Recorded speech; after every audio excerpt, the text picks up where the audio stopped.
Om Swastiastu. Nama saya Igede Kade Aditya Mahendra Saputra. Saya dari kelas 12 IPS 2, nomor absen 13. Di sini saya akan menceritakan sekilas bagaimana Perang Teluk Satu itu terjadi. Mari kita simak videonya. Mundur Iran setelah mendapat suntikan bantuan dari negara-negara tetangganya. Arab Saudi, Kuwait, Oman, Qatar, dan Bahrain berupa pinjaman uang untuk membeli alat-alat tempur untuk Irak. Setelah perang berakhir pada tahun 1988, kedua negara saling klaim kemenangan, namun tidak ada perubahan wilayah dari kedua negara. Masalah mencuat ketika negara-negara Arab yang meminjami uang kepada Irak menagih untuk dilunasi, termasuk dari Kuwait yang meminjamkan uang sekaligus meminjamkan pelabuhan Kuwait sebagai basis pertahanan Irak saat melawan Iran. Irak mengajukan argumen agar Kuwait menghapus hutang-hutangnya Irak karena di pihak Irak berdalih bahwa perang dengan Iran termasuk mempertahankan wilayah Kuwait dari ancaman Iran. Hal tersebut tentu tidak disetujui oleh Kuwait. Maka kedua negara saling bernegosiasi untuk memecahkan kebuntuan yang terjadi di kedua pihak. Di tengah negosiasi kedua negara, Menteri Perminyakan Irak, Issam Al-Chalabi, menekan para anggota Organization of the Petroleum Exporting Countries atau OPEC mengurangi jumlah produksi minyak agar harga minyak dunia naik dan bisa meningkatkan pendapatan Irak untuk bisa melunasi negara-negara tetangganya.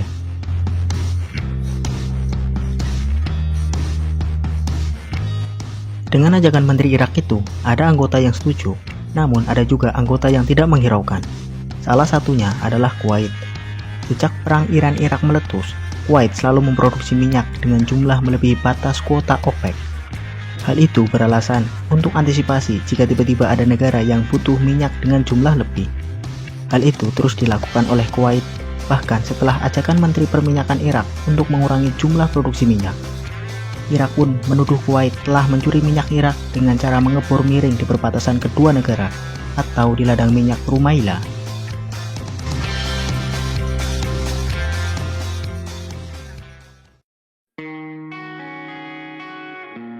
Di sisi lain, pihak Irak juga mengklaim bahwa Kuwait adalah bagian dari Irak setelah perjanjian Anglo-Utsmaniyah pada 1913.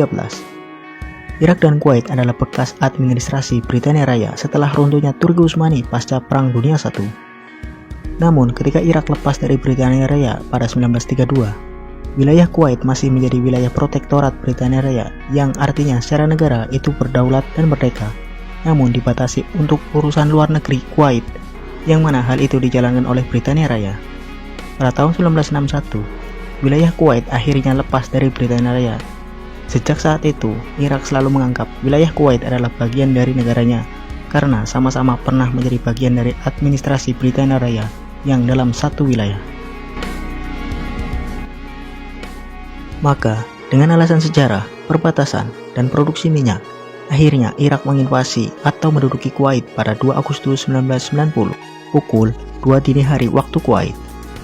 Irak berhasil menduduki istana Dasman, sementara Emir Kuwait Jaber III diungsikan ke Arab Saudi dan membentuk pemerintahan dalam pengasingan.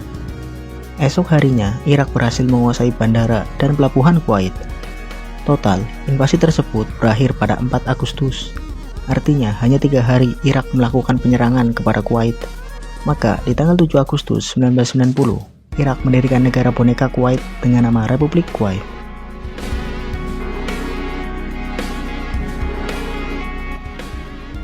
Setelah invasi tersebut, produksi minyak OPEC dikurangi oleh Irak dan negara kontrolnya Kuwait, maka harga minyak dunia menjadi naik. Amerika Serikat lewat presiden ke-41-nya, George H.W. Bush, menyerukan agar negara-negara tetangga Irak untuk memperkuat pasukannya di negara masing-masing. Perang Teluk Satu itu terjadi adalah bentuk konfrontasi politik dan militer yang melibatkan Irak dan Iran. Perang ini berlangsung pada tahun 1980 hingga 1988 di teluk kawasan Persia. Oleh karena itu, perang antara Irak dan Iran sering disebut sebagai Perang Teluk Satu. Presiden Iran, Ayatollah Khomeini, membalas serangan Irak dengan mengarahkan ratusan ribu relawan dan tentara veteran.